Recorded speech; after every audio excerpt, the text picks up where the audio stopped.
পালিশে পর্যন্ত পিঠ ঠেকাতে পারবি না। সর্বনাশ করেছে, এই যে সামনে পেছন দিকে একবারে ছেঁকে ধরেছে একদম। কি হবে এখন? গাছে উঠে পড়তে পারলে বাবাজিরা সহজে নাগাল পাবে না আর। হ্যাঁ, পালানোর পথ নেই, ধরা তোমায় দিতেই হবে আজ। ও আগো, এই যে আকাশে বাতাসে চারিদিক থেকে ঘিরে ধরেছে গো। ওরে বাবা গো, কে আছো? এবারের মতো বাঁচিয়ে নাও গো। না গোপাল দাদা, ওই দামে কি ইলিশ হয়? হয় হয়, চেষ্টা করলেই হয়। সকাল সকাল গরিবের ওপর কি অত্যাচার শুরু করেছো গোপাল? আচ্ছা, দরদাম করাকে কি আজকাল অত্যাচার বলা হচ্ছে নাকি মন্ত্রী মশাই? ন্যায্য দামের চেয়ে কম দামে মাছ কিনছো, এটা কি ওর ওপর অত্যাচার নয়? বক কথা। এই দে রে, ওই ইলিশখানা দে দেখি, কত দাম ওটার? হ্যাঁ, চারা না মন্ত্রী মশাই। ব্যাস এইটুকু? আরে এত কম নিলে সংসার চালাবি কি করে রে? এই নে, 8 আনা রাখ। আরে ও গোপাল দাদা, তুমি কি নেবে গো? পুঁটি দিয়ে দে, গোপালের জন্য ওইটাই ঠিক আছে।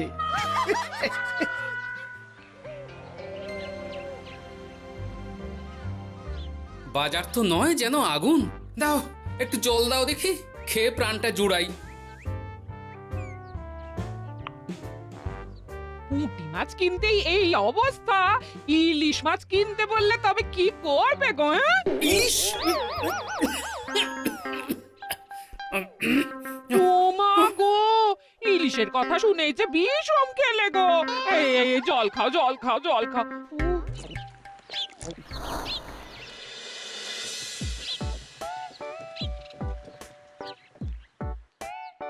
আরে বাবা জীবন যে, তুমি কখন এলে? হ্যাঁ, এই তো বাবা এক্ষুনি এলাম। ও মা, এই বাবা জীবন যে, আর মিনুমা কোথায়? তাকে দেখছি না কেন? মিনু মিনু তো আসেনি আমার সঙ্গে, আমি একাই এসেছি। সে কি কথা? তাকে ওখানে ফেলে একা চলে এলে তুমি? সে তো আমায় ঝগড়া করে বাড়ি থেকে বার করে দিলে। হ্যাঁ, আমার তো আর যাওয়ার জায়গা নেই, তাই ভাবলাম যতদিন আপনাদের মেয়ের মেজাজ ঠিক হচ্ছে ততদিন আমি এখানেই বেশ করেছো বাবা, বেশ করেছো। এ তো তোমারই বাড়ি গো, তোমার যখন ইচ্ছা হয় তখন আসবে। হ্যাঁ, কিন্তু মিনুমা তো এমন করে না কখনো। সেটাই তো আমিও ভাবছি, কি যে হলো হঠাৎ করে। একসাথে থাকলে অমন একটু আধটু হয়। তুমি কিছু চিন্তা করো না বাবা, সব ঠিক হয়ে যাবে। হ্যাঁ, আহা, তুমি এখানে দাঁড়িয়ে থাকলে কেন? যাও বাজার করে নিয়ে এসো। জামাই আমাদের কতদিন পরে এলো। হ্যাঁ, চেহারাটাও কেমন শুকনো লাগছে গো। আহা হা হা হা, রাতে কি খাবে বাবা? লম্বা চালের ভাত দিয়ে একটু পাঁঠার মাংস করে দিই। হ্যাঁ, ওই শুরু হয়ে গেল তো।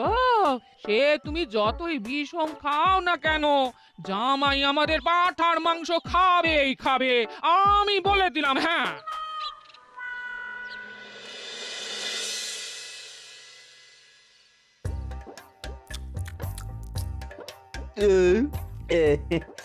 খাওয়াতে একটু বেশি হয়ে গেল। না না না, খান একশের মাংস কি আর এমন বেশি? বাবা বোধহয় অবাক হয়ে গেছেন আমার খাবার দেখে। হ্যাঁ, ছি ছি ছি ছি ছি বাবা, এ আবার কি কথা? হ্যাঁ? আগে বলো দেখি, কাল কি খাবে? আরে বাবা, আজকেরটা হজম হতে দাও আগে। তুমি চুপ করো না, আমি তো জিজ্ঞেস করছি ওকে। হ্যাঁ, আসলে মা কি জানেন তো, অনেকদিন ইলিশ খাই না, তাই ভাবছিলাম কি। আমি বলি কি বাবা, আজই তো সবে গুরুপাক করলে, ইলিশটা না হয় কদিন পর হোক। একদম না, বাবা জীবন যখন মুখ ফুটে বলেছে তখন কালই ইলিশ হবে। হ্যাঁ,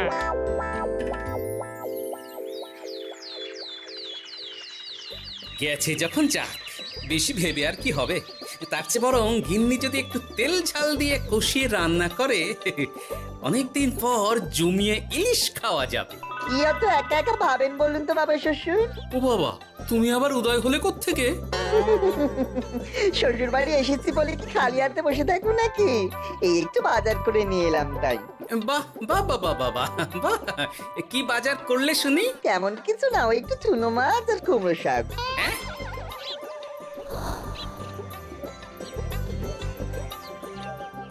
নয় হ্যাঁ, বয়সটা তো কম হচ্ছে না তোমার। কাল মাংস, আজ ইলিশ, হজম হবে তোমার? হ্যাঁ, কাল মাংস মানে আমায় তো শুধু ঝোল আলু দিলে তুমি, বাকি সবই ওই। আর চুপ! গোলের সাথে তো কিছুটা মাংস গলে মিশেছে নাকি? সেটা কোথায় যাবে? হ্যাঁ, তা বলে এই চুনো মাছ আর কুমড়ো শাকের ঘ্যাঁট। জানেন তো মা, ইলিশ ভাজার চেয়ে আমার ইলিশ ভাপাটাই বেশি ভালো লাগে। হ্যাঁ, এই নাও নাও নাও, আরো দুটো ইলিশ ভাপা নাও। এই না না, আমি আর পারবো না। পারবে পারবে, সব পারবে। সবে তো 6খানা হয়েছে, আর না নিলে হয় কি করে বলো? হতভাগা, গোটা ইলিশটা সাবড়ে দিল। পারলে বেটা আমাকেও সাবড়ে দেবে কোনোদিন। কি হলো বাবা, আপনিও একটা খাবেন নাকি? না না বাবা, তুমিই খাও, আমার জন্য চুনোই ঠিক আছে। মা, ইলিশ ভাজা আছে নাকি? আসলে ভাজাটা এমন করা হয়েছে না যে আহা, নাও না বাবা নাও, লজ্জার কি? তোমার জন্যই তো করা এত সব। হ্যাঁ,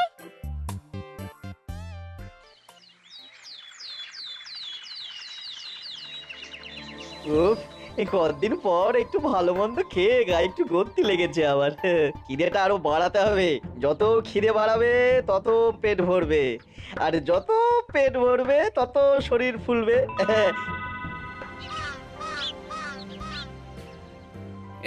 চাপে চাপে মুখটা কেমন চুপসে গেছে কদিনেই।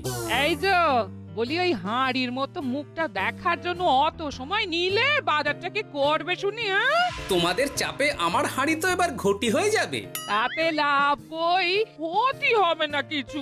এখন যাও, বাজারে যাও। বাবা জীবন একটু দই কাতলা খেতে চেয়েছে আজ। হ্যাঁ, এ আচ্ছা জ্বালা তো, সারাদিন খালি খাই খাই আর খাই। তোমারই তো জামাই, তোমার মতোই হয়েছে তাই। বোঝো ঠেলা। না, কেউ নেই।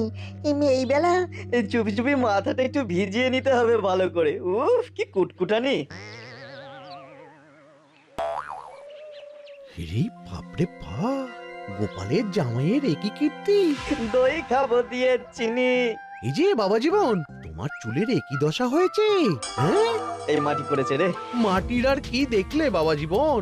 তোমার এই টাকের কথা জানতে পারলে তো তোমার শ্বশুর মশাই শাশুড়ি মা মুখে চুনকালি দিয়ে বিদায় করবে তোমায় ঘর থেকে। এই না না না, এই পায়ে পড়ে আপনার, দয়া করে এমন কি করবেন না আমার সাথে আপনি।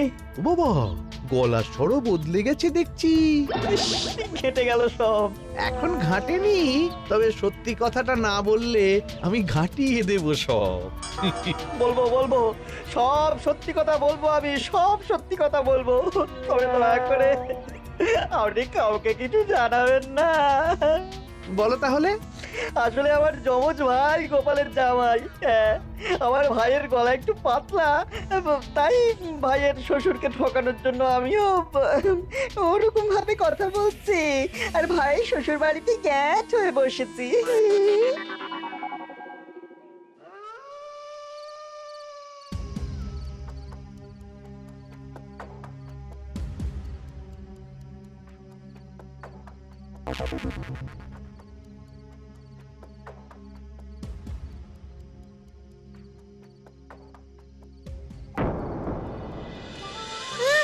আজ গোপাল দাদুর বাড়িতে ভালোই খাওয়া হবে। হ্যাঁ, হঠাৎ নিমন্ত্রণ পেলে ভালো তো লাগবেই। আরে ওই দেখ, এই সময় মন্ত্রী মশাই কার সাথে কথা বলছেন বলতো?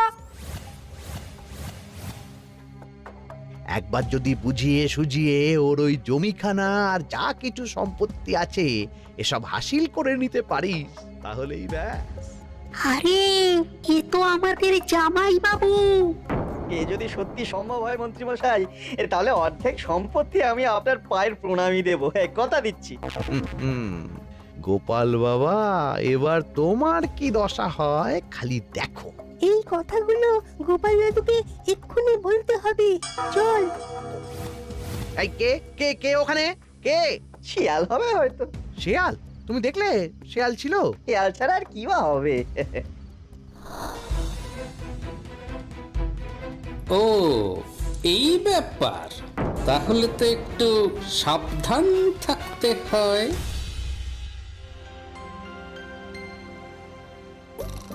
কি হে বাবা জীবন, আর কত ঘুমোবে? তুমি না বলেছিলে আমার চারা গাছের দেখভাল করবে? করবো বাবা, নিশ্চয়ই করবো। তবে গা হাত পাটা তো ম্যাচ ম্যাচ করছে না। ও আবার কি কথা গো? এই নাও নাও নাও, ডাবের জলটা খেয়ে নাও, বে ভালো লাগবে গো। সে না হয় নিচ্ছি, তবে গা হাত পাটা কাউকে একটু টেপাটেপি করিয়ে নিলে ভালো হতো। গিন্নি আমি চলি বুঝলে, এরপর বাজারে গেলে রাজবাড়ি যেতে আমার দেরি হয়ে যাবে। ও সব পরে হবে, দেখছো না জামাই বাবা জীবন কেমন ব্যথায় কষ্ট পাচ্ছে। তুমি বরং একটা লোক ডেকে দাও, বাবা জীবনকে একটু হাত পা টিপে দিক। হ্যাঁ, আরে এখন আমি কোথায় লোক খুঁজতে যাব? খোঁজাখুঁজির কি আছে বাবা, আপনি যদি একটু মানে আর কি বলতেনই তো। আমি কি? হ্যাঁ তা কি বলতে চাইছোটা কি বলো তো? ওহ, তুমিও না সত্যি, সব কথা কি মুখে বলে দিতে হয় গো? আর বুঝতে পারো তো কিছু? বাবা জীবন বলছে তুমি থাকতে অন্য লোকের কি দরকার আছে? তুমি তোর হাত পা টিপে দিতে পারো নাকি? আমি শ্বশুর হয়ে জামাইয়ের গা হাত পা টিপে দেবো? এতে লজ্জা পাওয়ার কি আছে বাবা? জামাই যদি শ্বশুরের সেবা করতে পারে, তাহলে শ্বশুর কেন জামাই সেবা করতে পারবে না? ঠিক কথা। দাঁড়াও দাঁড়াও, আমি ঘর থেকে তেল এনে দিচ্ছি, তুমি ভালো করে জামাই বাবা জীবনকে একটু মালিশ করে দাও তো, বরং আরাম হবে। হ্যাঁ হ্যাঁ হ্যাঁ, আমি তেল এনে দিচ্ছি। খুব ভালো হচ্ছে বাবা। এই করে যান, একদম থামবেন না, করে যান। হতভাগা, আমার জান কয়লা করে উনি আরামে ঝিমোচ্ছেন, দিতে হয় এক। কি জামাইয়ের মাথার কি অবস্থা, কি কাণ্ড! এ তো জামাই নয়, জামাইয়ের মতো দেখতে অন্য কেউ। কি হলো বাবা, থামলেন কেন? ব্যস্ত করছিলেন, করে যান। দিন সে এমন সুখ পাইনি। কি কি করে যান। সেই তো বাবা, তোমায় আরাম দেব না তো কাকে দেব বলো? তুমি আমাদের একটা মাত্র জামাই বলে কথা। না, গিন্নিকে এখনই কিছু বলা যাবে না, যা করতে হবে খুব সাবধানে করতে হবে, না হলেই পাখি ফুরুত হয়ে যাবে।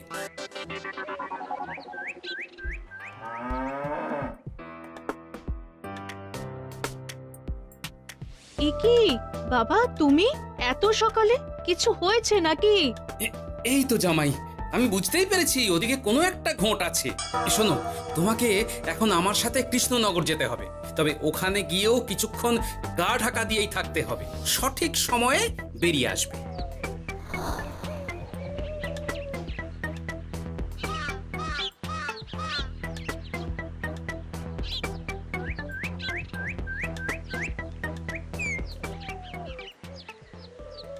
এখন দিব্যি বল পাচ্ছি শরীরে। বাবা শ্বশুর কালকে এমন সুন্দর মালিশ করলেন যে সব ব্যথা একবার ফুরুত করে উড়ে গেছে। আজ তো অনেক বেলা অবধি ঘুমিয়েছি। কি গো গিন্নি, কি এত গল্প করছো বাবা জীবনের সাথে? গল্প আর কি, এই আপনার কথাই হচ্ছিল। কাকভরে আপনি কোথায় গিয়েছিলেন? ওই একটু পুরনো বন্ধুর সাথে দেখা করে এলাম। তা কি নিয়ে কথা হচ্ছিল শুনি? বেশ, তোমরা কথা বলো দেখি, এখন আমি যাই, অনেক কাজ পড়ে আছে যে ঘরে। আসলে আমি ভাবছিলাম কি বাবা, আপনার তো বয়স হচ্ছে, তাই আপনি যদি এই সম্পত্তির ভাগটা আমায় দিয়ে দিতেন তাহলে আর কি, মানে বলতেন তো সব। ও বাবা, ওই দিকেও নজর পড়েছে দেখছি। কি হলো বাবা, কি ভাবছেন? না না, বলো বলো, তোমার কথাই শুনছি আমি। হ্যাঁ, ওই আর কি, আপনি সম্পত্তি আমায় লিখে দিন, তাহলে আপনার কাঁধের ভারটা একটু কমবে। হ্যাঁ, কাঁধের ভার কমবে না আমার কাঁধে চড়ে খাওয়া আরো সহজ হবে? বাবা, আপনি কি বলছেন? আপনি যেমন আছেন থাকবেন, শুধু আপনি না থাকলে তো এত বড় সম্পত্তি আমাকেই রক্ষা করতে হবে। তাই আগে থেকেই সবকিছু বুঝে নেওয়া ভালো, তাই না? তাই আপনি যদি... ঠিক কথা, একদম উচিত কথা বলেছো তুমি বাবা জীবন। আমি আজই এক্ষুনি আমার স্থাবর অস্থাবর সব কিছুর মালিকানা দিয়ে দেব তোমাকে, তারপরেই আমার ছুটি, আমি মুক্ত। সত্যি বলছেন বাবা? আপনি আজই আমাকে লিখে দেবেন সব? কি আনন্দ! মিছে কথা কেন বলবো বাবা, তুমি তো আমার নকল জামাই নও, তুমি হচ্ছে গিয়ে আমার 7টা নয় 5টা নয় একটা মাত্র আসল জামাই। কি হলো বাবা, নকল জামাইয়ের কথা শুনে বিষম খেলে নাকি? না না না না বাবা, আমি একদম ঠিক আছি। হ্যাঁ হ্যাঁ, ঠিক তো তোমাকে থাকতেই হবে। দাঁড়াও, আমি তাহলে রাজবাড়িতে গিয়ে আমার জমির দলিলটা তোমার নামে লিখিয়ে আসি। বিকেলের মধ্যেই সব কাজ হয়ে যাবে। নিজের বাড়িতে থাকতে রাজবাড়িতে দলিল রেখেছেন কেন? আমার কাঁচা বাড়ি, ইঁদুর পোকামাকড়ের উৎপাত। যাই হোক, আমি এলাম। হ্যাঁ, ভূপাল রে ভূপাল, এবার খুলে যাবে তোর কপাল। হ্যাঁ, শোনো জামাই, তোমাকে কিছু কাজ করতে হবে। কি কাজ? চলো, যেতে যেতে বলছি। সবার আগে এক মুহুরির কাছে যাব, কিছু নকল কাগজপত্র বানাবো, আর তারপর তুমি সেই কাগজ নিয়ে যাবে মন্ত্রীর বাড়ি। কিন্তু কেন? কারণ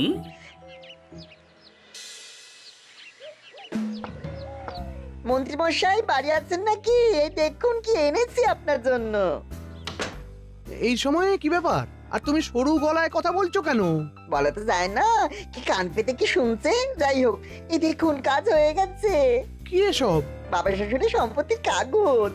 বেশি কিছু করতে হয়নি, একটু মাপ চাইতেই লিখে দিলেন সব। তুই করেছো কি? গোপাল এত সহজে লিখে দিল সব? এই নিন, নিজের চোখে দেখুন না। সাব্বাস ভূপাল, সাব্বাস।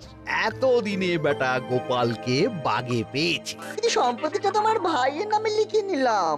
আমার ভাইয়ের থেকে আমার নামে কিভাবে হবে? সেসব আমি সামলে নেব। আগে তো গোপালকে ঘর ছাড়া করি। এক্ষুনি চলো আমার সাথে তার বাড়ি। আজই বেটাকে পথে নামিয়ে ছাড়বো। চলুন।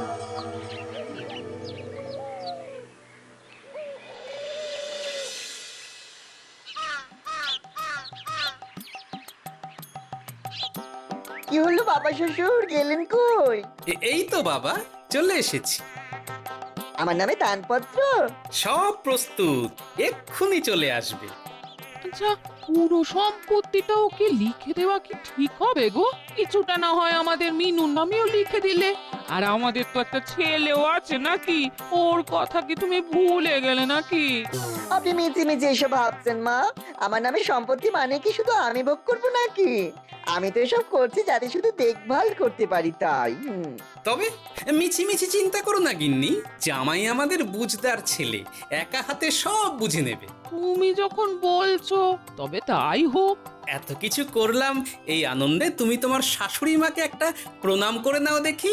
নিশ্চয় নিশ্চয়, সে তো করতেই হবে।